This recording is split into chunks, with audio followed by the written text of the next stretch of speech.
Now, all right, y'all, so here we go again. The libertarians are turning on Trump.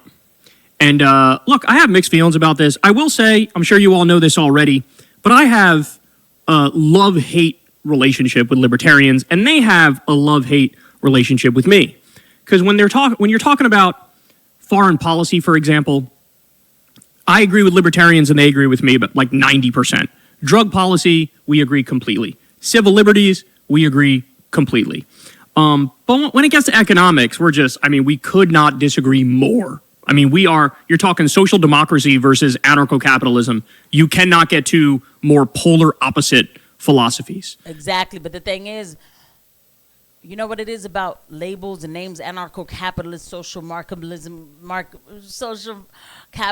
anarcho-capitalist, all of this, all these it's in the face of the truth, none of them matter, right? And so that's why you're going to see. I love that he has these flowers here, and I know, like, this actually setup is like not as masculine as I would expect. I just kind of like the way that they look. Sorry. So in the face of the truth, you'll see that all the labels don't add up anymore. They don't matter. You know, they really don't matter. Because with this tariff situation, everybody's gonna come to the same conclusion eventually. But anyway, this is Kyle K turning on, Kyle K discussing Dave Smith and Ron Paul turning on Trump. So I'm going to play the clips. And I'm going to play the Dave Smith one. So let's just go ahead and get into it. So he's calling them out, because people are now seeing that this may not have been a good idea.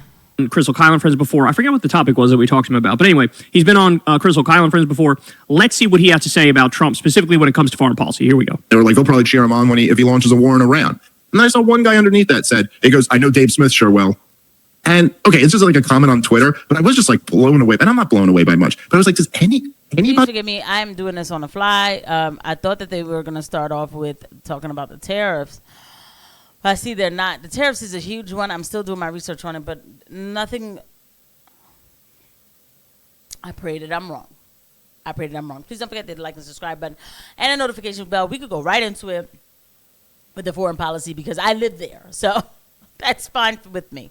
Nobody actually thinks I would, just because I'm like, well, I did support this guy, so I'll rationalize and like defend getting in another war in the Middle East. But just for anyone who may have, or is frankly preposterous.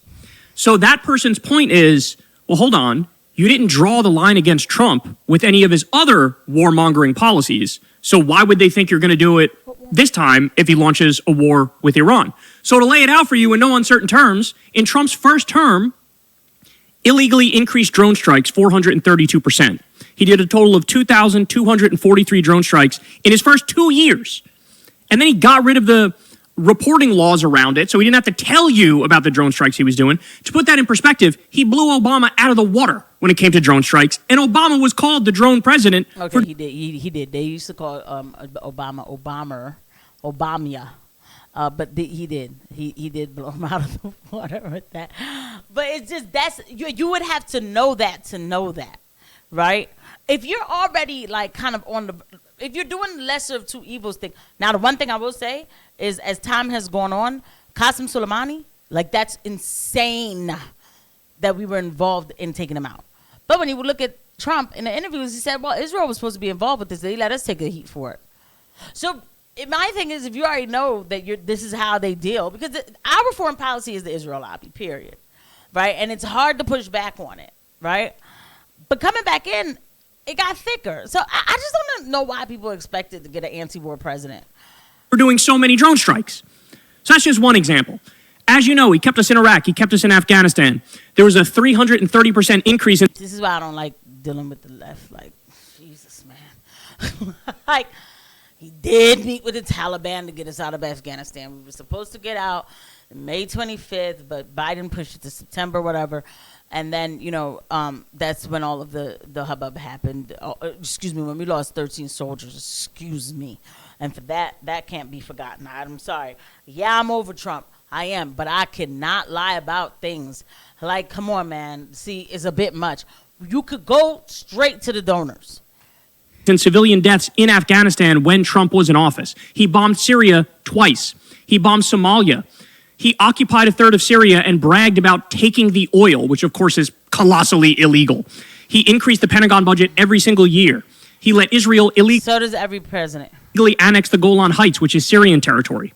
As I'm sure Dave knows, Trump took $100 million from Miriam Adelson, There and the you quid pro go. quo is, you got to let me annex the West Bank, got to let Israel annex the West Bank. In the first term, he assassinated Qasem Soleimani, the Iranian commander who was on the field fighting ISIS. Trump tried to coup Venezuela in the first term. He ripped up the Iran agreement, which was working. According to the UN, according to the IAEA, he armed Saudi Arabia as they did a genocide in Yemen and vetoed a bill to cut off the weapons. He was on the campaign trail this time saying he wants war with Mexico in his second term. He said, guess here's the thing, right? So he's right. Okay, so some of these things, yes, he's right. And they are huge. And now when you know them, you can't look past them. But, all right, imagine somebody who is still saying that they're going to vote for him because he didn't start new war, which is a terrible precedent, right? That's why, okay, it is a terrible precedent. But, okay, we're so used to our establishment moving.